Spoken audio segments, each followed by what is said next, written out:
Jaya Radha Madhava Kunja Bihari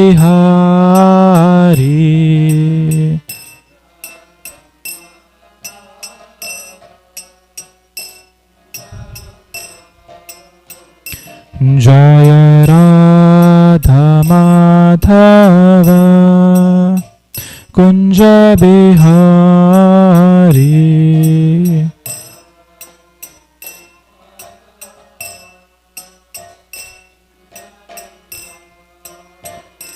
Jaya Gopi Jana Vallabha Girivaradhari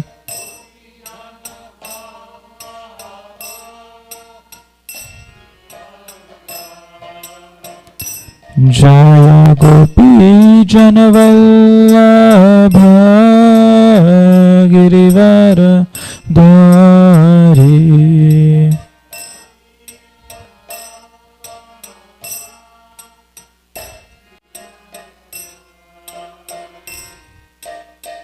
Yashodanandana Braja Jana Ranjana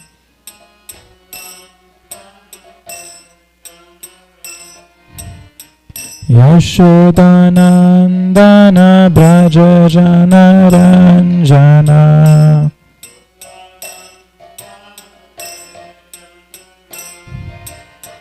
Yamunatira Vanachari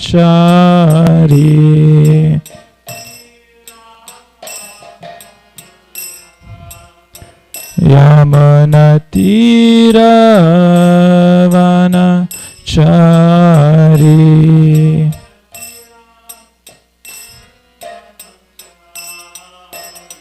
Jaya Radha Madhava Kunja Bihari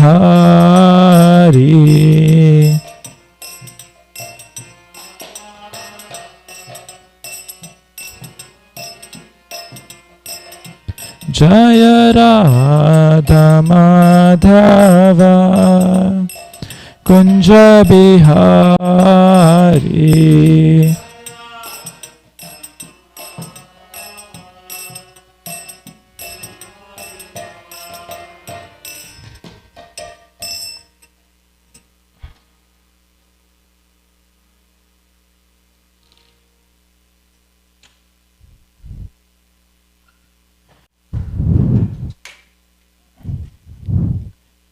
Om Namo Bhagavate Vasudevaya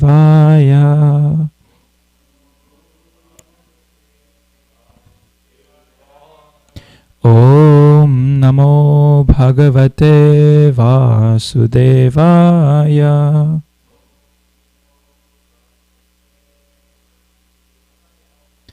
Om Namo Bhagavate Vasudevaya.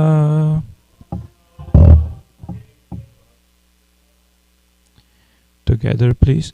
Narayanam namaskrityam naram chaiva narottamam devim saraswatim vyasam tato jayamudirayet nashtaprayeshva bhadreshu nityam bhagavata sevaya bhagavatyuttama shloke bhaktir bhavati nestiki.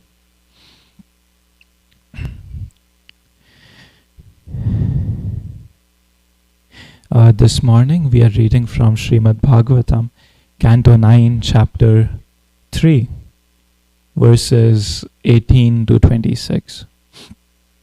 So, the story that we are reading is very simple, a very simple, straightforward story, but it has some profound, deep lessons.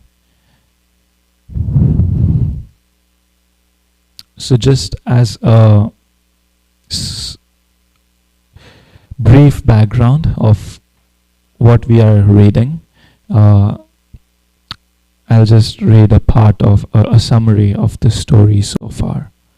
So we're talking about the dynasty of Manu, and this this particular chapter describes the story of one of Manu's sons called Sharyati, who was a king, and his daughter Sukanya. So Sharyati, along with his daughter known as Sukanya, went to the ashrama of Chavana Muni, this great mystic yogi, Chavana Rishi, Chavana Muni. There Sukanya, the daughter of Sharyati, saw two glowing substances within a hole of earthworms. And by chance, she was a young girl, so she pierced those two glowing substances. As soon as she did this, blood began to ooze from that hole. Consequently, King Sharyati and his companions suffered from constipation and inability to pass urine. Thank you, Maz. When the king asked why circumstances had suddenly changed, he found that Sukanya was the cause of this misfortune. Then they all offered prayers to Chavana Muni just to satisfy him according to his own desire. And Devagya Sharyati offered his daughter to Chavana Muni, who was a very old man. So the king and his daughter visit this Chavana Muni's ashram, and Sukanya accidentally causes pain to Chavana Muni, as a result of which King Sharyati's soldiers and himself, they are suffering. And so in order to please Chavana Muni, Sharyati offers his daughter Sukanya as a wife, as a bride to Chavana Muni. When the heavenly physicians, the Ashwini Kumara brothers, once visited Chavana Muni, the Muni requested them to give him back his youth. These two physicians took Chavana Muni to a particular lake in which they bathed and regained full youth. After this, Sukanya could not distinguish her husband. She then surrendered unto the Ashwini Kumaras, who were very satisfied with her chastity, and who therefore introduced her again to her husband. So now, for many years, for a long time, Sukanya served her husband Chavana Muni very faithfully, very chastely, and ultimately Chavana Muni, using his own prowess, his own power, convinced the Ashwini Kumars to give him back his youth and his strength. So now Sukanya is blessed with this young, beautiful husband in the form of Chavana Muni. So now we will continue the story here through the verses 18 to 26. We'll see what happens next. Okay, we don't have the screen. Sorry.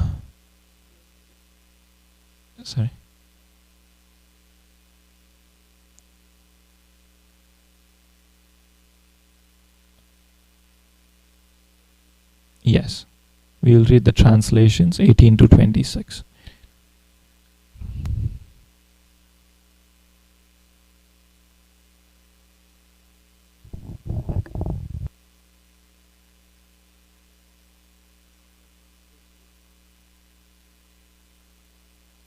First words therefore? Is that correct? 18, thereafter. Thereafter, yes, that's what I meant. Thereafter, King Sharati, desiring to perform a sacrifice, went to the residence of Chavana Muni. There he saw by the side of his daughter a very beautiful young man, as bright as the sun.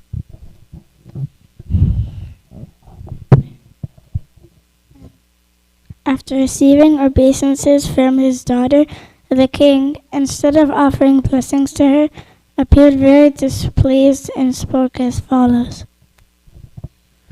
O unchaste girl, what is this that you have desired to do? You have cheated the most respectable husband, who is honored by everyone. For I see that because he was old, diseased, and therefore unattractive, you have left his company to accept as your husband this young man, who appears to be a beggar from the street. Hey, Jaishnav. Can you read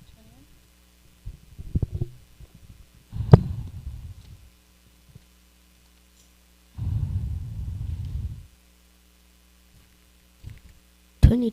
Yeah. O my daughter, who were born in a respectable family, how have you degraded your consciousness in this way? How is it that you are shamelessly maintaining a paramour? You will thus degrade the dynasties of both your father and your husband to hellish life.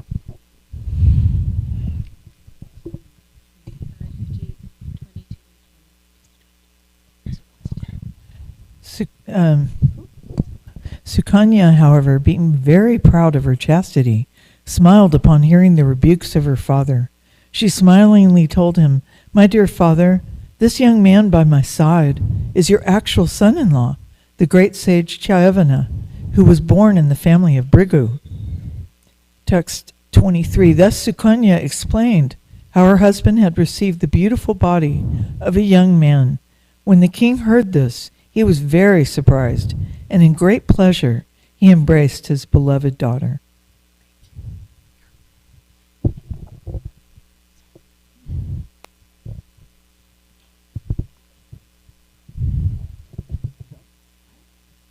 Oh, until 26.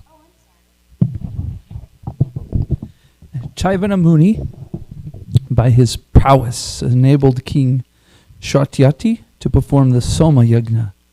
The Muni offered a full pot of Samarasa to the Ashvini Kumaras, although they were unfit to drink it. King Indra, being perturbed and angry, wanted to kill Chaivana Muni, and therefore he impetuously took up his thunderbolt. But Chayavana Muni, by his powers, paralyzed Indra's arm that held the thunderbolt.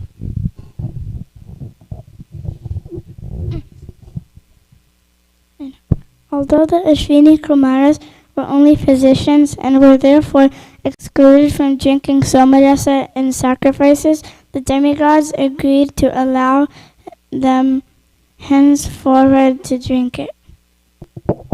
Thank you very much. Om Ajnana Timirandasya Jnananjana Shalakaya Chakshurun Militam Yena Tasmai Shri Gurave Namaha. Namaha Om Vishnu Padaya Krishna Presthaya Bhutale Srimate Bhaktivedant Swaminiti Namine Namaste Saraswati Deve Gauravani Pracharine Nirvishesha Shunyavadi Paschatya Deshatarine. Jai Sri Krishna Chaitanya Prabhu Nityananda Shri Advaita Gadadhar Srivasadi Gaur Bhakta Vrinda. Hare Krishna Krishna Krishna Hare Hare Hare Rama Rama Rama Hare Hare.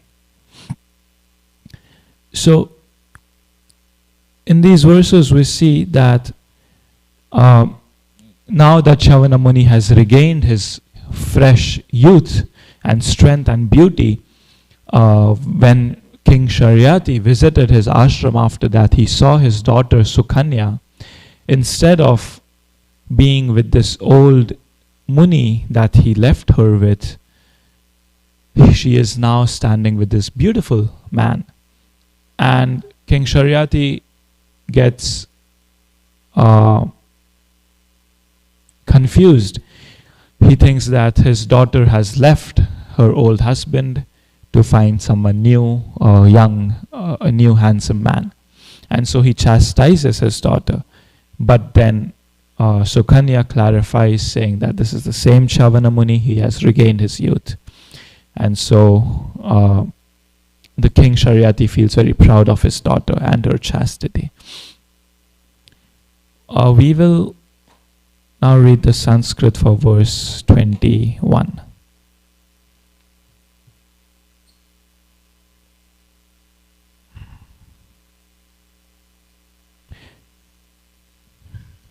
Please repeat.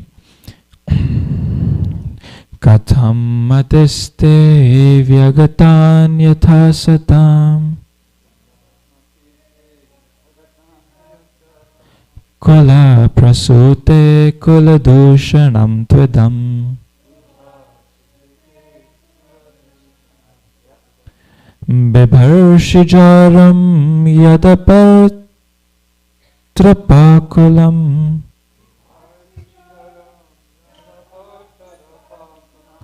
Pituscha Bhratuscha Nayasya Dhashtama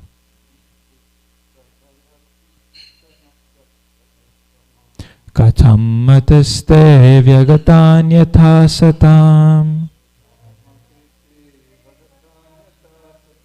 Kula Prashute Kula Dushanam Tvedam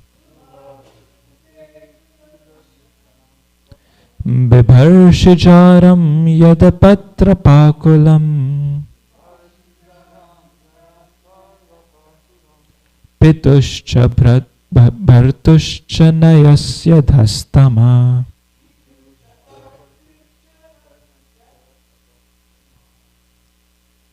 Please chant.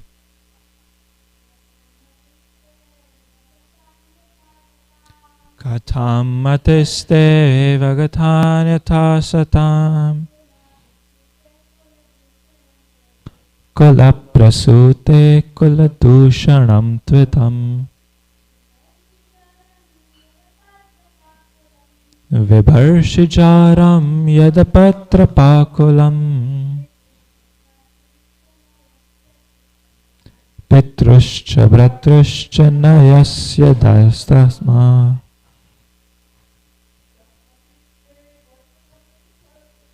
Katham matiste vagatanyatha satam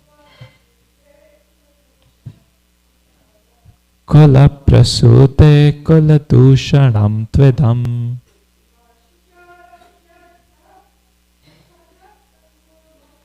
Vibharshijaram yadpatat pakulam Pituscha Bhratuscha Nayasya Dastama Katham matiste vagatanyatha satam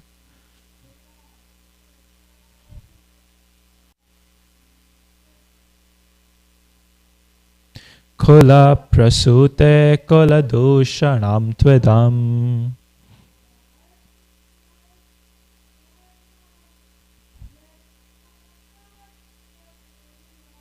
Vibharshijaram yadapatra pakulam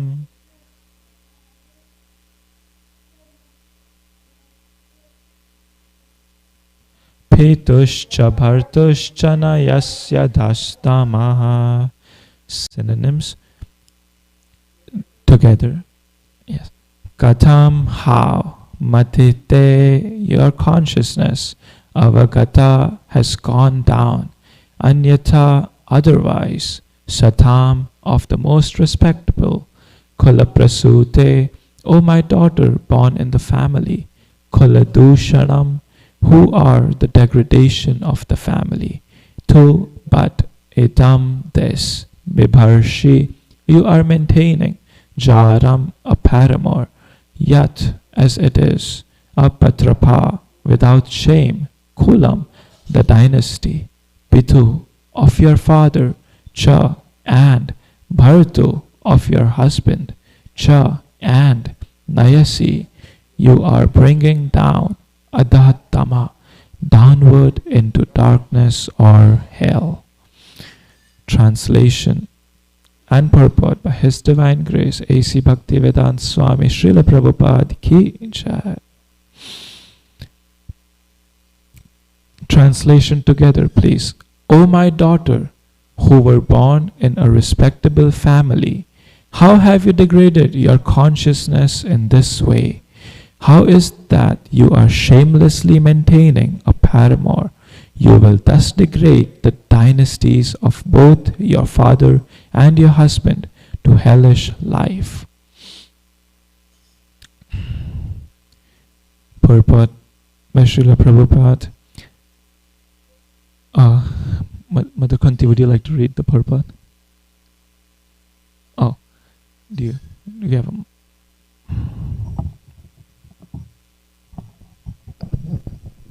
Haripal. Purport by Srila Prabhupada. It is quite clear that according to Vedic culture, a woman who accepts a paramour or second husband in the presence of the husband she has married is certainly responsible for the degradation of her father's family and the family of her husband. The rules of Vedic culture in this regard are strictly observed in the respectable families of Brahmanas, Kshatriyas, and Vaishyas. Even today, only Shudras are degraded in this matter. For a woman of the Brahmana, Kshatriya, or Vaishya class to accept another husband in the presence of the husband she has married, or to file for divorce or accept a boyfriend or paramour is unacceptable in the Vedic culture.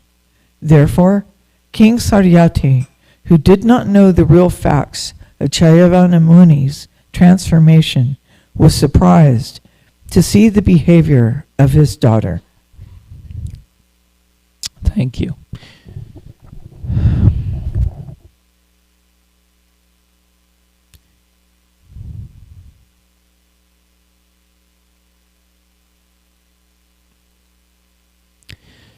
Here we are seeing that King Sharyati thought that his daughter had accepted another man as her husband because her previous husband was old and unattractive.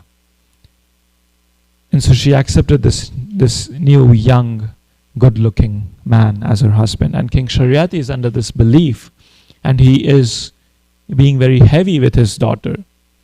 He tells his daughter, how can you degrade both families, my family and your husband's family, into hellish life by doing something so sinful, by doing something so un-Vedic, inappropriate, that your husband is alive, is there, and you still accept another husband in the presence of your previous partner. And so Srila Prabhupada is highlighting the same thing in the purport about Vedic culture and about how divorce is not acceptable in Vedic culture. Divorce is not a concept in Vedic culture. He says, to file a divorce or accept a boyfriend or paramour while one is married is unacceptable in Vedic culture.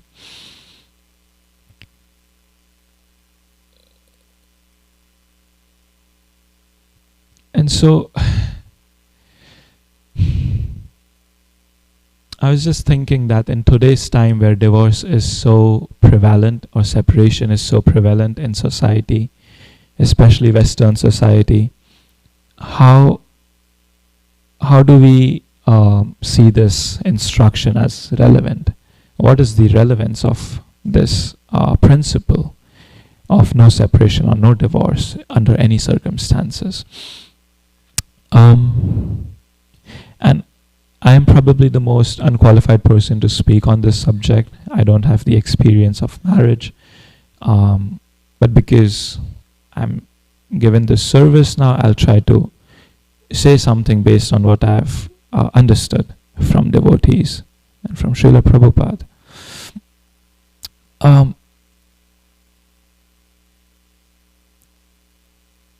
What it appears in Vedic culture is that there is a very deep purpose to marriage. Marriage is not just a union based on attraction, like it seems to be in today's time. That I like you, you like me, we are compatible, we want to live our lives together, we love each other, we want to care for each other, so let's get together, let's get married. And so in the Vedic culture, there is a slightly different understanding of marriage. Marriage is seen as an ashrama, as this whole institution, which is a stepping stone in a soul's journey back home, back to Godhead. And so one of the four major ashramas of human life, marriage is one of the, probably the most important, because every person has this inner desire to have intimacy, to share intimacy with someone else, to have a partner, to love and be loved, to take care of someone, to serve. Prabhupada says this many times in his purports and his Vani, that every jiva has this innate need to be of service, to serve, because we are ultimately Jivera Swarupaya Krishnera Nityadas. We are eternal servants of Krishna, and so because we have this innate desire to serve, most of us have to go through this process in our human lives where we are serving our family members, our friends, society, and so on. And so marriage is this institution where both husband and wife take great responsibility for each other and for the family, and they come together with a higher purpose that together, by performing their respective duties, they will grow in life, grow in Krishna consciousness. And Prabhupada also says that marriage, the whole institution of marriage, is ultimately meant to make you detached from one another. Because then after marriage comes vanprastha, where there is forced detachment, where you can no longer, at least physically, associate intimately with your partner. And so the whole institution of marriage is so that you accept one person and you dedicate your life to one person, and through enjoying sense gratification in a regulated way with that one person, then gradually you become detached, because that is the nature of material enjoyment, that there is no satiation, there is no satisfaction, you just get satiated. So after a while, that desire seems to fade away. And so this is the ultimate point of marriage, to go through that process, get detached, learn detachment, perform duties in a safe environment of a family life, and ultimately help each other to go back to Godhead. Especially it is considered the duty of a husband to deliver his wife and his dependents. And so if we take into consideration that this is the highest, this is the greatest purpose of Grihastha ashram, of married life, so then if we look at other things from this lens, then it makes sense that why it is said that there should not be divorce, there should not be separation, because in today's time it seems like even at the slightest of inconvenience, immediately there is separation, immediately there is talk of divorce, talk of separation. People don't want to tolerate. And it seems like any hindrance, any slight hindrance to one's sense gratification is not tolerable. And that is not really the purpose of marriage.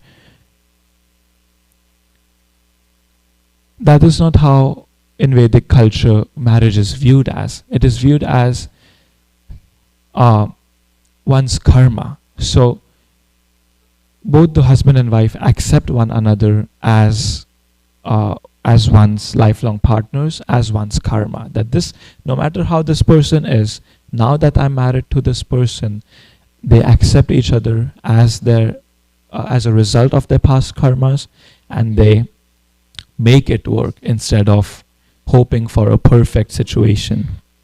They try to make it work because they try to see that yes, this person has flaws, yes, there is problems, yes, this person is not perfect, but this is what I deserve according to my past deeds. And the purpose of this is not to enjoy, not to derive enjoyment or pleasure from each other, but to grow in spiritual life, to get purified from your past misdeeds. It is a very purificatory ashram, as many Grihastha couples shared their experiences. It is supposed to be a purificatory ashram where you go through some suffering, some challenges, and that is meant to happen, that is bound to happen. And so if we don't accept that, if we don't make peace with that there will be problems, there won't be perfection, you must accept each other as they are and make it work. If we don't have that mindset, then the purpose of this ashram fails. Because then we see the other extreme in Western society where people get divorced, remarry, get divorced, remarry. They have so many marriages, one after the other, in the hunt of the perfect partner. But it just doesn't exist. It's not supposed to be like that. So that's what Srila Prabhupada is pointing here. He says in a lecture in London, everyone is trying to satisfy his or her senses. A woman is loving a man for satisfying her senses, and the man is loving a woman for satisfying his. Therefore, as soon as there is some little disturbance in the sense gratification, divorce. I don't want it. Because the central point is personal sense gratification. But we can make a picture, show bottle. Oh, I love you so much, I love you so much. There is no love. It is all kama, lust. Srila Prabhupada makes a very important point here. He says, because the central point is personal sense gratification. And that is why people are so quick to separate. And that is why there is no real deep love within the relationship. The central point of any relationship, if it is not Krishna, if it is personal motivation, if it is what can I get from this relationship, how can I get pleasure and satisfaction from this relationship, then that relationship is set for failure.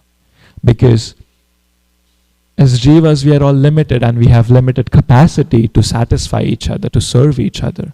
And if we don't have a common central point that we can serve and we can connect with, then all the expectation is from one another, that you are supposed to make me happy.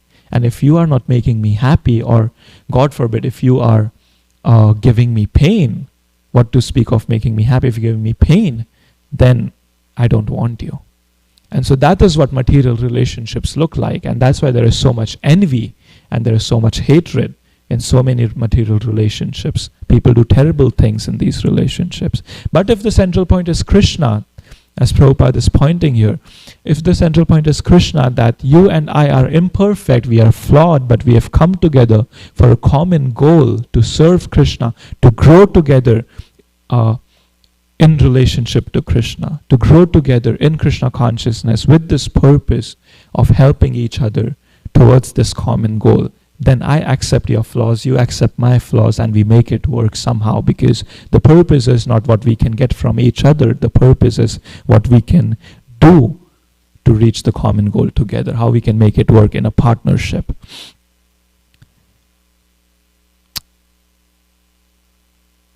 So, looks like the Vedic culture has this really deep, rich idea about relationships and marriage. And that's why Prabhupada was so heavy against divorce, against separation. He was encouraging his followers, his disciples, to try to see this higher, deeper purpose in marriage and try to live life from that perspective and from that lens. And therefore tolerate. He wanted us to tolerate as much as individually possible. But obviously, then there is the other extreme, and I cannot sit here. It's easy for me to sit here and say these philosophical things based on these theoretical things, but then there comes the lived experience of so many people who are in abusive relationships, who are in very, very difficult marriages, who are going through immense suffering, that it is even becoming difficult for them to perform bhakti, to even do, even chant their rounds sometimes. There are so many examples of couples individuals stuck in these toxic, extremely painful relationships. And so, it's hard for me to say this as a blanket statement that one should not get separated, one should not divorce. Ultimately, every person, every individual has their own journey, has their own tests, has their own instructions from their gurus, from their spiritual masters. And so every person needs to take their own decision in their life. But ideally in consulting with senior devotees, at least. But then there are circumstances where the Shastras say that there can be separation. There are certain situations. So, in the purport of Bhagavatam 5.5.18, Srila Prabhupada writes. Now, this is the verse where it is said, Guru na sasyat, Janani na sasyat, that one should not become a guru, one should not become a mother, one should not become a husband and teacher, so on, if they cannot deliver their dependents from the cycle of birth and death. And so in the purport, Srila Prabhupada writes, the wives of the Brahmanas who were performing sacrifices gave up their relatives just to satisfy Krishna. This is an example of a wife rejecting a husband who cannot deliver her from the impending dangers of birth and death. Similarly, Prahlad Maharaj rejected his father and Bharat Maharaj rejected his mother. In Chaitanya Charitamrita also there is a pastime where Sarvabhauma Bhattacharya says, Patim chapatitam tyajet, which means when a husband is fallen, one's relationship with him must be given up. So what does it mean to be fallen? And Prabhupada explains in the purport of Bhagavatam 7:11-28. Anyone who is a devotee is sinless. One who is not a devotee, however, is the most fallen and condemned. It is recommended, therefore, that a chaste wife not associate with a fallen husband. A fallen husband is one who is addicted to the four principles of sinful activity, namely illicit sex, meat eating, gambling, and intoxication. Specifically, if one is not a soul surrendered to the Supreme Personality of Godhead, he is understood to be contaminated. Thus, a chaste woman is advised not to agree to serve such a husband. It is not that the chaste woman should be like a slave while her husband is Narottam, the lowest of men. So Srila Prabhupada very clearly delineates this concept that the husband has to be a devotee of Krishna and has to be sinless, at least not addicted to these four principles of sinful life. If one's partner does not fall in that category, then Srila Prabhupada advises that a wife should not associate or serve such a husband.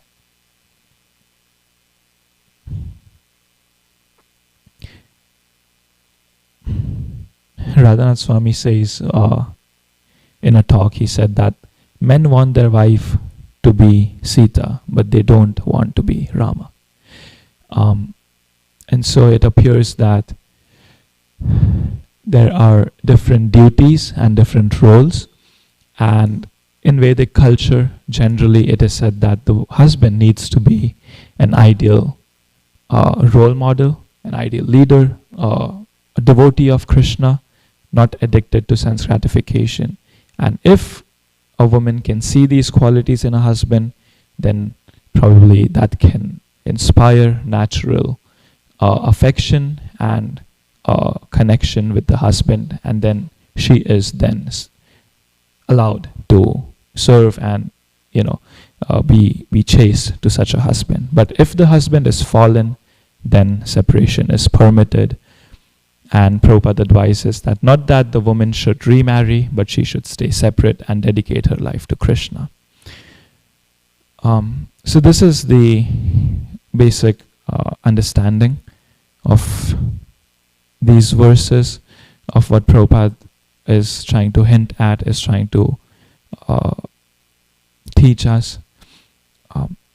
So again, in summary, in Vedic life, in Vedic culture, marriage has a higher purpose, which is coming together in service to Krishna and getting purified through some kind of challenges with your partner that is part of the marriage, and getting purified through that process, and ultimately developing affection for Krishna. And if that is the highest purpose in married life, then one should try to tolerate as much as long as much as possible, keeping an eye on that purpose. However, if the partner is unchaste, if the partner is fallen, then the partner can be given up, there can be separation.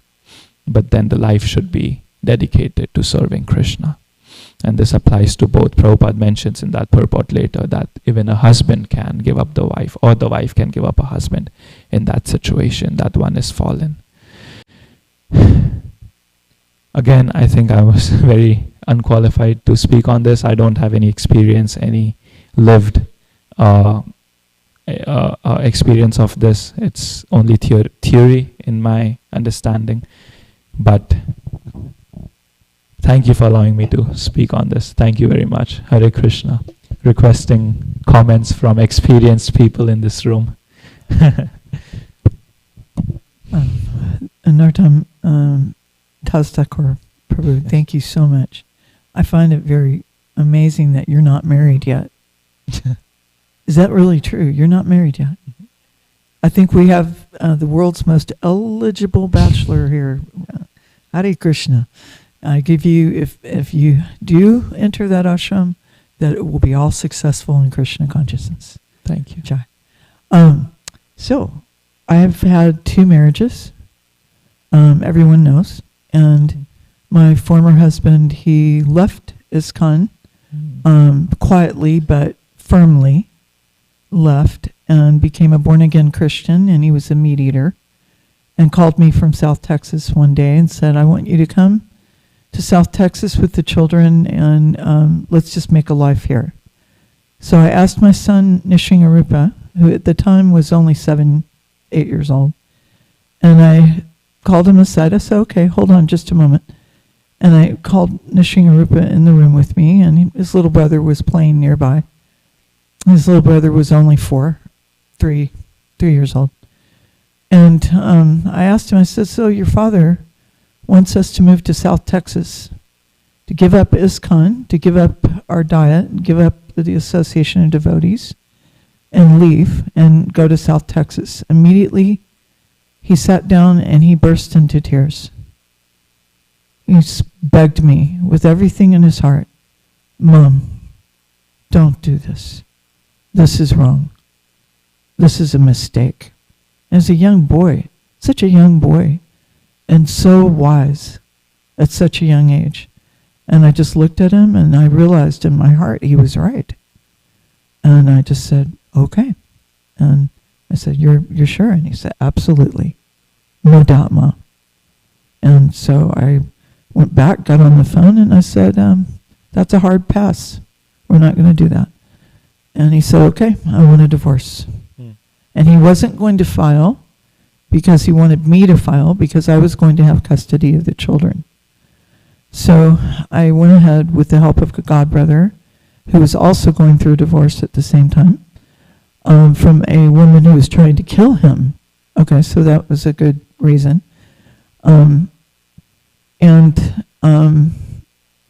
So that divorce did happen, and I was not happy about it. Neither was my spiritual master. He was very, very unhappy about it. But he realized at a certain point, because Bali Raj, my former husband, who became Paul Abney, and then Bali Raj at the very end, he took up Krishna consciousness at the end of his life. So it's actually a success story. So for him. But Gurudev said, because he wrote a letter formally renouncing his guru. And the guru wrote back and said, you may renounce me, but I have not renounced you. I will always remember your amazing service. And Srila Prabhupada, Shri Krishna, and all the devotees will always think of you with love in their hearts. And so he gave a very nice letter. And Bali Raj was very satisfied with that. But then with that, he moved away. And he wanted the divorce so that he could remarry. That was his main purpose. He said, I want to remarry. So, fast forward a few years later, Shalagram Prabhu, Godbrother, observing this whole thing, he saw everything go down, and he was very attached to the kids. He wanted the kids to have a good father and a good example. And he liked me as a god sister. And he said that, I think we can make a marriage here, and I can be a father to the kids. What do you think? I said, yes. And Gurudev had been encouraging it also, because he knew that Shalagram had background. So we got married August 19th, Srila Prabhupada's appearance day, 1995. Went to Vancouver, Washington State, came back, had a reception here in Dallas, 350 people, had Mother Madri's homemade pizza and salad and cake. It was an amazing reception. Gurudev was in the background. He couldn't really show publicly because, like you said, this is not Vedic. It's not Vedic when a woman marries twice. It's actually a shame. And it's, it's like an embarrassment to everyone. So what to speak of the person. But my father was there and met with my spiritual master, and they all agreed quietly in the back room, this is a very good accomplishment. This is very good that out of the ashes rises this phoenix of a family. And the boys, as soon as we married, they said, can we call him Dad now? Can we call him Dad? Is he Dad now? So immediately he was Dad. And anyone can be a father, but it takes someone special to be a dad. So, but anyway, I guess that's what I'm trying to say is that marriages come in all shapes and sizes these days. And if I can offer a tiny bit of advice, and not that I'm qualified at all, but that the couple make sure that Krishna is in the hub, in the center. And Shalagram Prabhu and I did. We chanted huge kirtan at my wedding, even though it was a Christian minister. We had a big kirtan with Adani Yasvabhava and Nandita Gokul and a huge prasadam feast afterwards. And so make sure Krishna is in the center and everything will work out. When Krishna leaves the center, when Guru leaves the center, it all goes haywire. Everything becomes difficult. What is it for one who remembers Krishna? The hardest thing becomes easy. So that's my humble comment. Thank you. Haribo. Thank you for sharing. Thank you.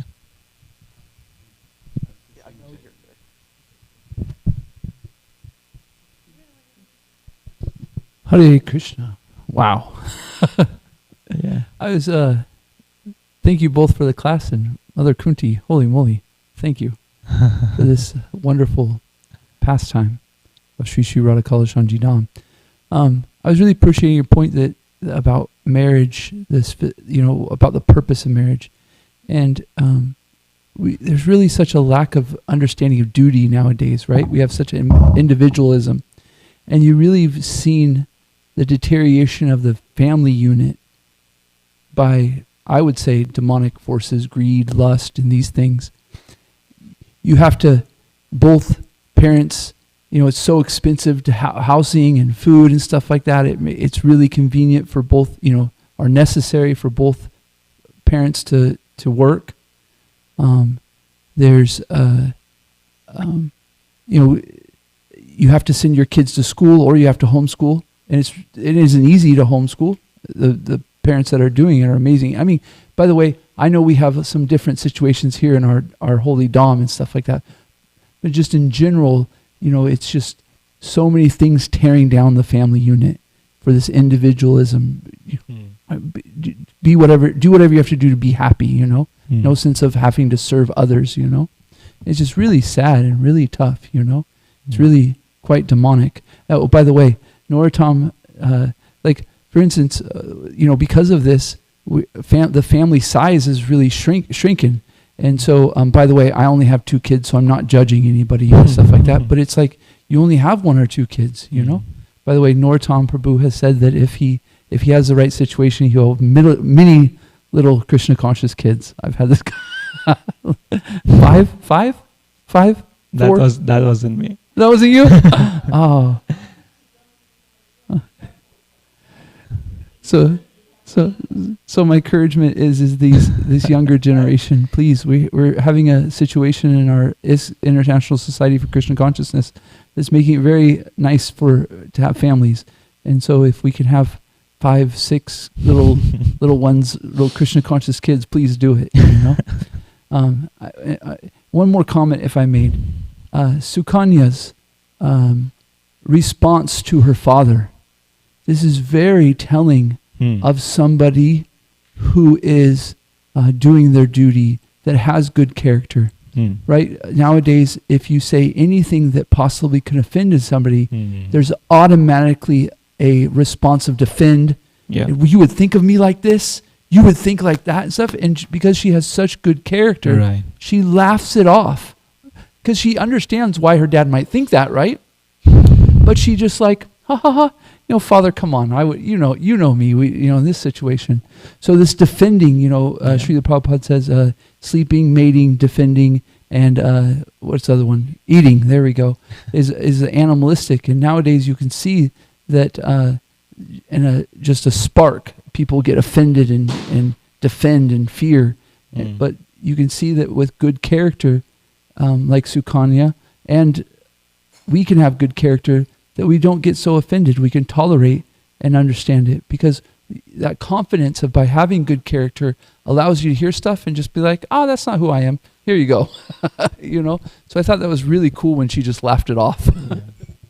Thank you. That's a very nice point. Yeah. Hare Krishna. Thank you for the nice class, Prabhu. When we got to the purport, I thought, oh, Krishna, is he nervous? Sometimes when I'm assigned verses, beyond my realization, I go, oh, what am I going to speak? But I thought you did such a nice job of putting the verse in context, because our scriptures are not textual, they're contextual, and you're able to share examples of when a marriage is not really Vedic, when the one party is not engaging in proper behavior, and how that union really isn't valid. So I appreciated that point. I was remembering a quote that His Holiness Giriraj Swami Maharaj said. I know he was quoting someone else, but he said, marriage isn't supposed to make you happy, it's supposed to make you married.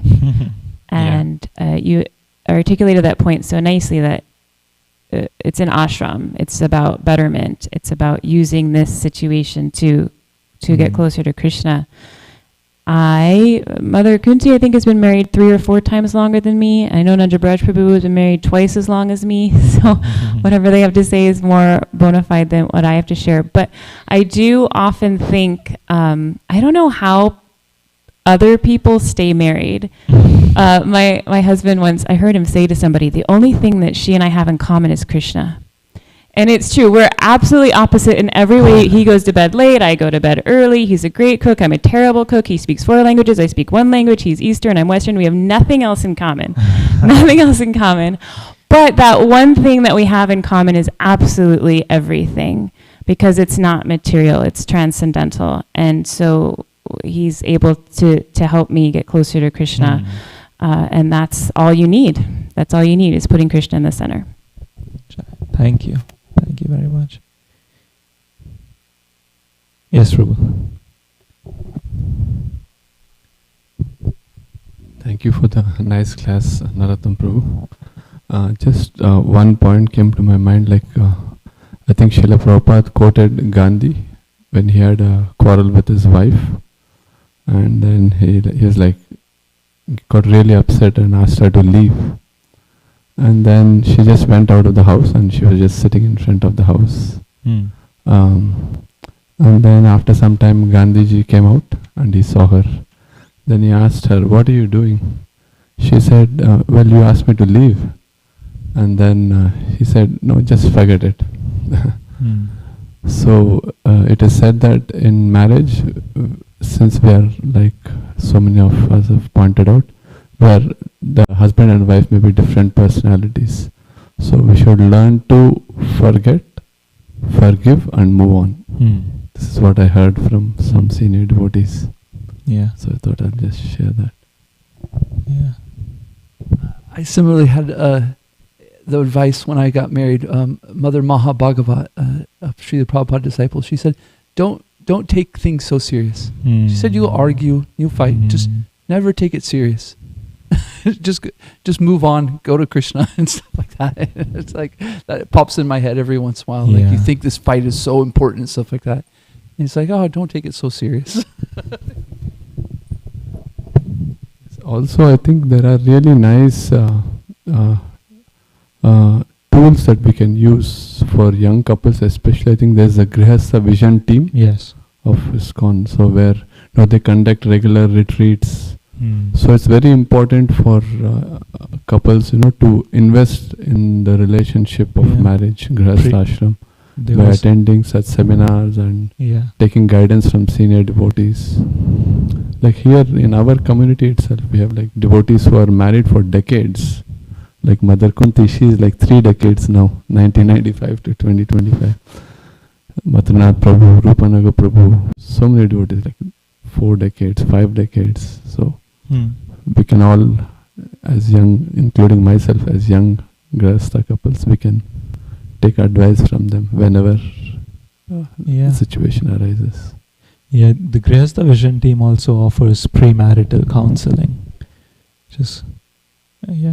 I think in earlier times we had formal training of men and women before marriage, but now in present society we don't have that kind of training.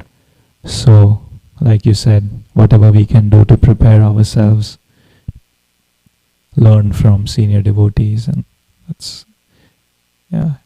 we need to do our best. It's more of an instruction for my generation. Thank you very much.